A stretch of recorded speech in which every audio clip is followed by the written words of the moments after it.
से आवाजें आती हैं सुबह 5:00 कुछ मिनट से, और वो आवाजें लगातार चलती रहती हैं। सबकी नींद हराम होती है, सबकी नींद खराब होती है।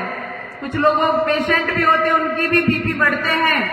किसी को कोई तकलीफ, किसी को कोई तकलीफ, किसी पेशेंट को रात भर नींद नहीं आती है, लेकिन वो सुबह निद्रा में जब जाता है तो आवाजों से विघ्न पैदा करता है।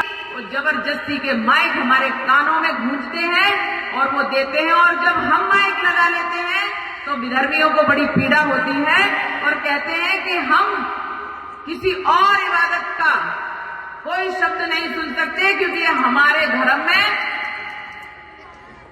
हमारे इस्लाम में ये ठीक नहीं माना जाता और हमारे इस्लाम में ये जायज नहीं माना जाता।